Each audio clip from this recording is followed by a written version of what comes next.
Salam and welcome. Thank you for joining me in part number 165 in his fabulous book, Muhammad Sal'lal'laa'hu A'layhi Was'sallam, his life based on the earlier sources. We are now busy with the Battle of Uhud.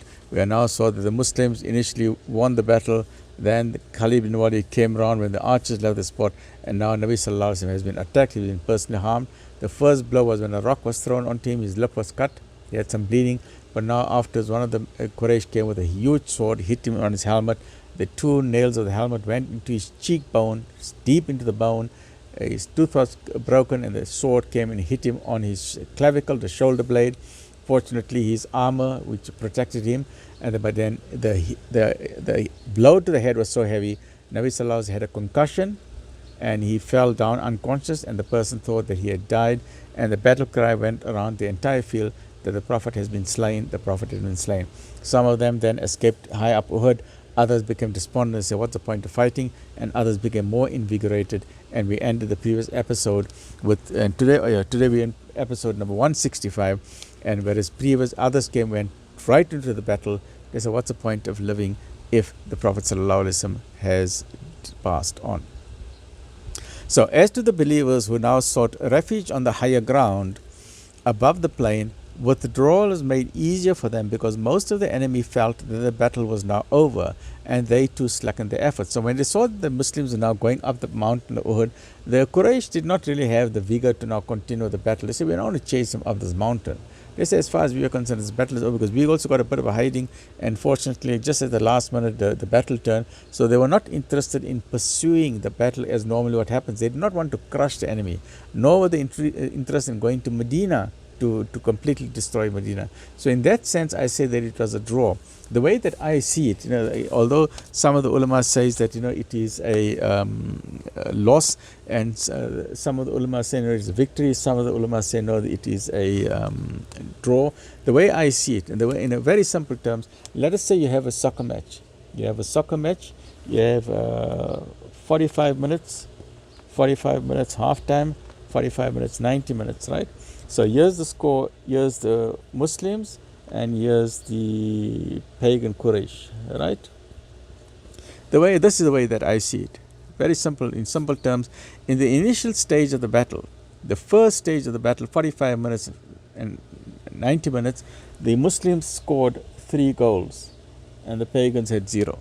So the score was 3-0, 3 goals for the Muslims, 0 for the pagans. Then at the end, when the final whistle blew, the 40 archers came running down. Muslims started collecting the booty. What they forgot was the extra time. So they forgot the extra time right at the end.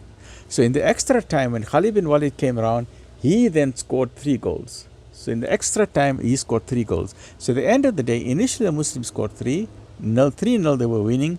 But then because they forgot about extra time, they started celebrating too early. Then Khalid bin Walid and others, they also scored 3 goals. But then at the end of the day, it was 3-3, and that's why I say that it was a draw, it was not a defeat. Had it been a complete defeat, then the Quraysh would have continued with the battle, but they did not stay around long. They just stayed a little bit to mutilate the body of Hamza, and they ran back to Makkah. They wouldn't have ran back if they were victorious. They would have stayed there. They would have made sure they would have climbed the mountain of Uhud. They would have gone to Medina. They would have destroyed the Muslims, which they did not do. And famously, after this battle, Nabi Sallallahu Alaihi Wasallam then collected all the people of Uhud, the soldiers that were still left alive, and he started chasing them all the way back to Makkah. And when Abu Sufyan heard that the Prophet Sallallahu Alaihi Wasallam is on his way attacking them again, he climbed up from his tent. He dismantled his campsite. They rushed back to Mecca. So they were running away from that side. They were just happy that they say, fortunately we just managed to do that. So it was not a genuine victory in the sense of a complete victory, and that is why I refer to it as a draw and not as a loss. But there were fabulous lessons to learn from this Battle of Uhud. But we are not yet finished, so we're still in the thick of the battle, and let's continue where the Prophet ﷺ has now been injured, and the Muslims are now climbing at the top of the Mount Uhud, and they are not, the Quraysh are not really happy to go all the way up to the mountain as well, and they deciding that, the war is over, the battle is over, let's count our losses and let's call it quits. We don't want things to go sour on our side, right? So as to the believers who now sought refuge on the higher ground above the plain, Withdrawal was made easier for them because most of the enemy felt, these Quraysh, they felt that the battle was now over and they did not want to really chase him up the mountain of Uhud. The dead had not yet been counted, but it was evident that they had amply avenged those who had died at Badr. So the Quraysh was amply happy that 70 of our people died at Badr, and more or less we've killed about 70 of the Muslims here in this battle. So they say 70 for 70, and they were happy with that. And now by killing the man who had been the sole cause of all their strife, they had surely put an end to the new religion and virtually re-established the old order of things. So they were happy. They say, we've killed them. The Prophet ﷺ is killed. We've achieved our objective. The war is now over. Let's get along with it. This thing is over and done. The main target of our focus was the Prophet ﷺ, and now he's laying dead there in the battlefield, right? So that's what their thinking was. The sudden relaxing of effort on the part of the Quraysh was nowhere more apparent than amongst those who had half surrendered the little group of some 20 men who were acting as bodyguard to the Prophet ﷺ.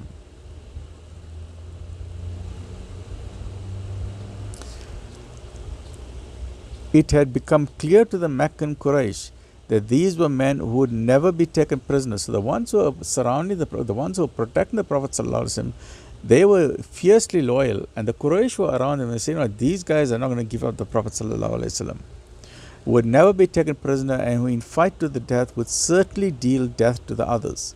So their better course, they say the wiser option would be, now that their main purpose had been achieved, was to live and let live, and rather let's celebrate the victory. He said, these ones who are close to the Prophet ﷺ, they are still fierce.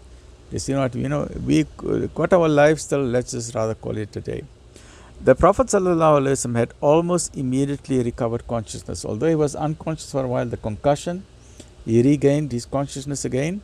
And when the enemy had withdrawn, he rose to his feet and motioning to his companions to follow him, he led them towards the entrance of a glen which seemed to offer the easiest ascent to a point of safety from which they could watch over the movement of the enemy.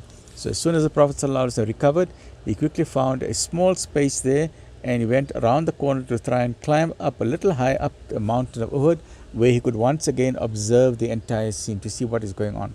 So look at the intelligence, and even though he had a concussion, he went up the mountain of Uhud and he started looking at a point of strategy, because he wants to keep letting the information get to his brain. He's still a strategic thinker. He wants to now see what is the layout of the land, what is going on. So he told his close companions, let's go, let's see what is going on, because now we need to now plan strategically what is going on, right? So he motioned to his companions to follow him. He led them towards the entrance of a glen which seemed to offer the easiest ascent to a point of safety up the mountain of Uhud, from where they could watch the movement of the enemy. But he was now in great pain from his cheek. But now this pain was really affecting him. His helmet, remember, the two spikes was in his cheekbone.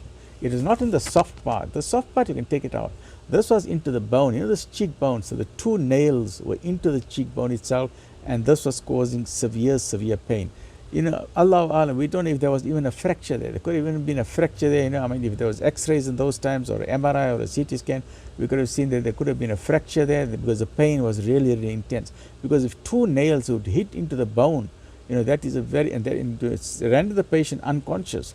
That is a very severe blow to the head injury, right? Traumatic head injury. But he was now in great pain from his cheek. The metal rings were deeply embedded. So they halted for a moment, and Abu Ubaidah caught one of them and then the other between his teeth and drew them out with his teeth. The wound began to bleed profusely when he pulled those pins out, and Malik of Khazraj put his mouth to it and sucked out the blood and swallowed it. It was he who had said in Medina, we have before us one of two good things.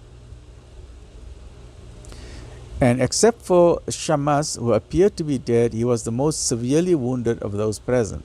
The Prophet ﷺ said, whoso would look on a man whose blood is mingled with my blood, let him look on Malik, the son of Sinan. Abu Ubaidah was also included, for in his effort to remove the rings from the cheekbone of the Prophet ﷺ, he had pulled out two of his own front teeth, the incisor teeth, and his mouth was also bleeding. Right? His mouth was also bleeding. The Prophet ﷺ said to them, Whose blood has touched my blood, for him the fire cannot touch that person. Subhanallah, look at that. As the small party moved up the glen, they were seen by some of those who had already taken refuge on Uhud. So as Nabi Sallallahu Alaihi Wasallam is climbing up, there were other Muslims who were already high up on the mountain, and they saw Nabi Sallallahu Alaihi Wasallam slowly climbing up with some of his companions. And they then came down from the high position to meet Nabi Sallallahu Alaihi Wasallam. So now they started congregating around the Prophet. Now they said, okay, now we got a point of meeting, right? So now initially it was scattered. So then when they saw the Prophet Sallallahu Alaihi Wasallam, they became invigorated. So as they saw him climbing up, they all came running down around him. So now the Muslims started gathering around the Prophet Sallallahu Alaihi Wasallam, and they came down to meet them. Ka'b ibn Malik, who was ahead of the others, and he was surprised to see a man whose stature and bearing were exactly like those of the Prophet Sallallahu Alaihi Wasallam, albeit that his gait was slower. Then as he drew near, Ka'b saw the incomparable and unmistakable brightness of the eyes through the eye holes of the visor. And he turned and shouted to those behind him, because now Ka'b said, I know this. He could not recognize the helmet there, but he said, I know this. And as he came close, he saw it was Nabi Sallallahu Alaihi Wasallam. And he started shouting out, O Muslims, be of good cheer. O Muslims, be of good cheer, be happy. This is Nabi Sallallahu Alaihi Wasallam. Ya Rasulullah is alive. And he started shouting it, and his voice started echoing all over the mountain of Uhud, and it was then heard further away up front as well. The Prophet Sallallahu Alaihi Wasallam told him to be quiet. He told him to be quiet, because part of strategy, be quiet. We need to observe what's going on at the moment. Let them think I'm dead. Be quiet. The Prophet ﷺ motioned him to be silent, but he did not shout the good news again, but it spread from mouth to mouth, and men came hurrying to reassure themselves that it was true. So great was the happiness and rejoicing that it was as if the defeat had suddenly been changed into victory. So they said, by the fact that it's so Nabi, this is victory. This is a day of celebration for us. But Ka'b's joyful shout was heard by a single solitary horseman of Quraysh, who had halted on the very side they had just vacated. So this single horseman, by the time Nabi Sallallahu Alaihi Wasallam had just climbed up here, one horseman was running here, coming very, and he just got to that point when Nabi Sallallahu and them just were climbing up. So he escaped, Nabi Sallallahu escaped there, and Ka'b saw him, and he started shouting, the Prophet Sallallahu Alaihi Wasallam alive, and this horseman heard it. He's part of the enemy, the Quraysh. He heard it. It was Ubay, the brother of Umayyah, who had sworn that from the back of his horse Abode, which he was now riding, he would kill the Prophet Sallallahu Alaihi Wasallam. Having learnt that his intended victim was dead, he had no doubt come to look for the body to see if there was any life still in it. So he came to see the life of the dead body of the Prophet Sallallahu Alaihi Wasallam. And when he heard the shout of Ka'b, he rode up the glen until he was hard on the heels of the Muslims. They turned to face him. He called out, O Muhammad, if you escape, then may not I escape, then I will not escape if you escape.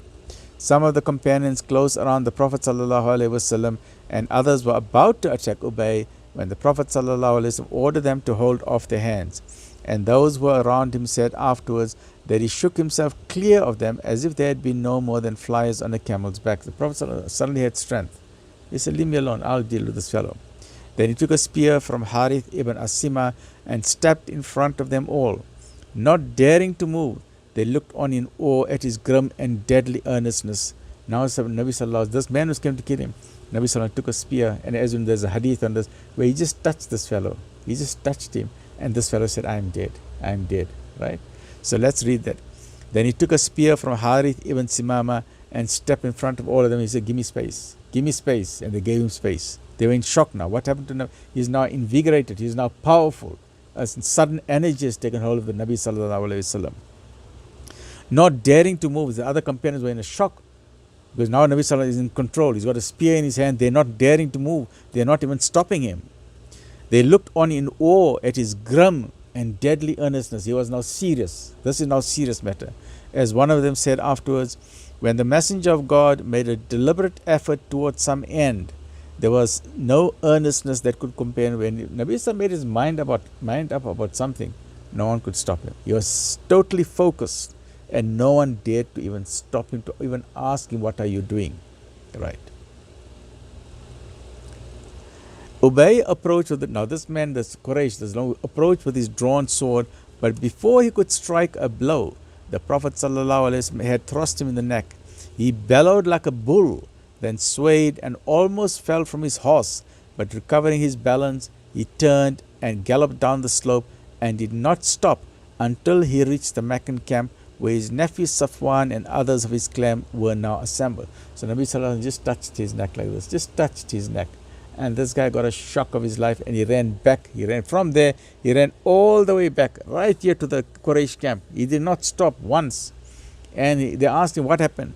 And he's screaming at that, Muhammad has killed me, Muhammad has killed me, Muhammad has killed me. He said in a voice he could not control, right? But he's not dead, he's alive. The Prophet just touched him. He said, I'm dead, I'm dead, I'm dead. And they looked at his wound, and they made light of it. They started joking. That's such a small cut. What you're saying that you are dead? You know, I mean, it's a small cut here. You know, you're such a sissy. You know, what you making a big scene for? But he was convinced that it was a mortal wound, and indeed it soon proved to be true.